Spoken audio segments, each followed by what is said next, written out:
We had this magnificent election 11 and a half months ago.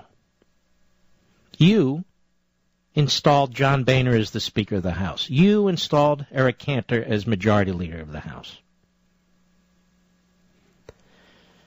I know from back channels, people communicating with me on Capitol Hill, that as soon as a number of these Tea Party elected conservatives went to Capitol Hill, Boehner made it his task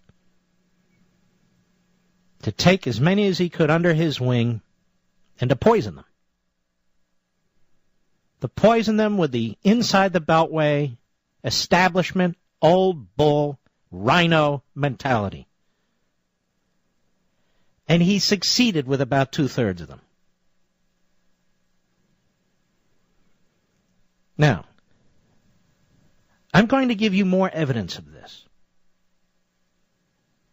I'm going to give you more evidence of this, and the reason why this is so frustrating and annoying is because the vessel through which those of us who believe in liberty and private property and constitutionalism and so forth, that we work through is the Republican Party. So if we have people at the head of the Republican Party who are sabotaging the conservative agenda, they need to be called out. And unfortunately, I've pointed out that the only way conservatives in the House are going to make progress is if there's new Republican leadership. John Boehner's been around for over 2 decades. He's not part of the conservative movement. He's not part of the Tea Party movement. And even though he's not part of those things, he doesn't respect them.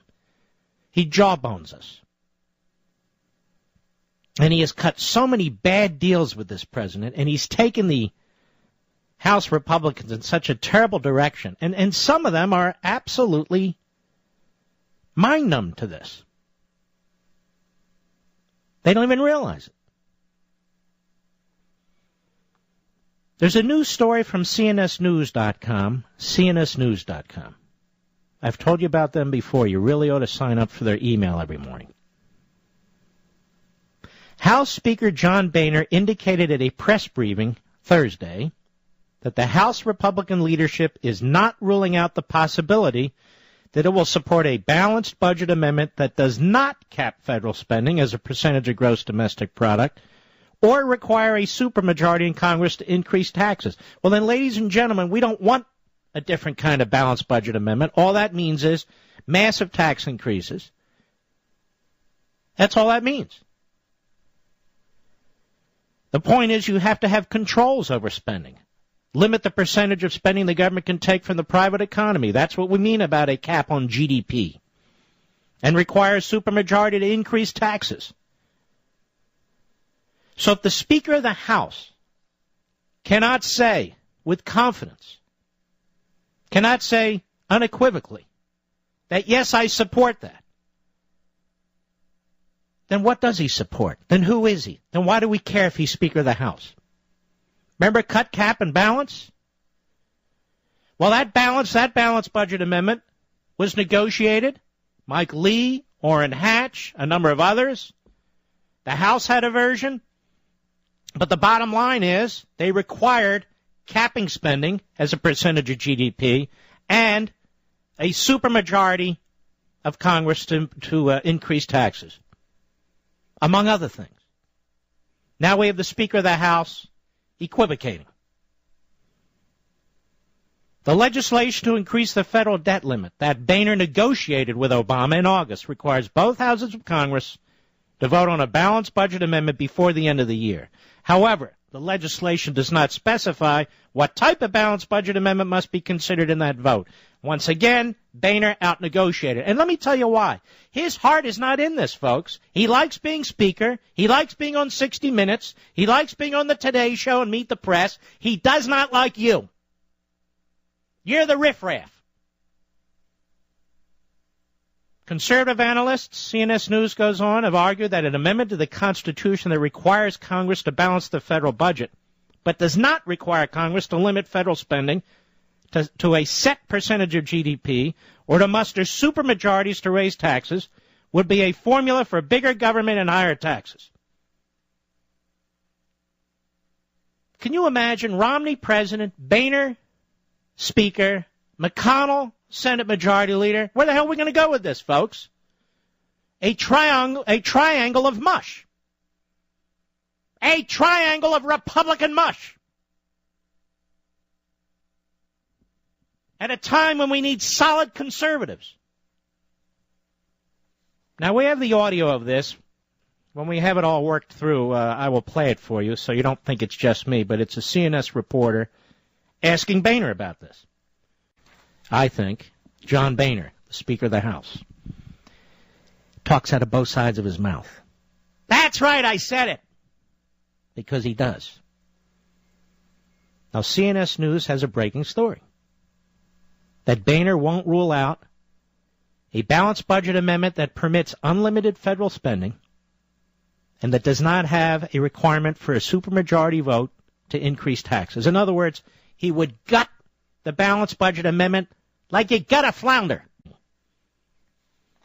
Anyway, I want to read you the question that the CNS News reporter asks Speaker John Boehner, and then I want to play the audio of his response. So the CNSNews.com reporter says there are two versions of a balanced budget amendment, one that caps spending as a percentage of GDP and requires a supermajority to raise taxes, and one that doesn't have the spending cap and the supermajority requirement. Many conservatives oppose the version that does not cap spending and does not require a supermajority.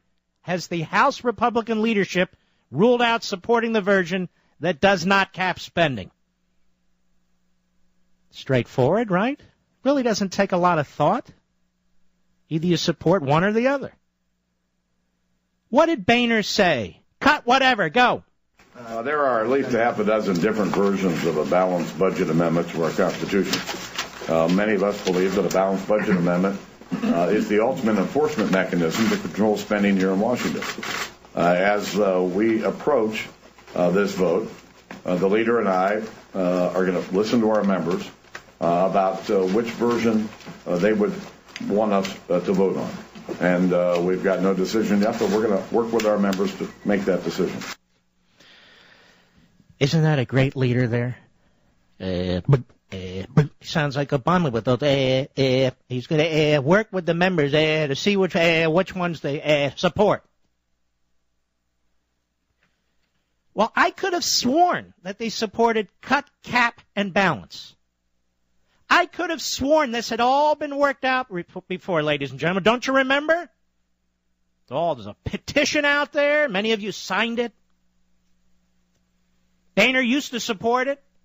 But now he needs to go back to the members to see what they think. And you know what he means by that? I need to go back to the members and twist some arms and try and push something that isn't too difficult.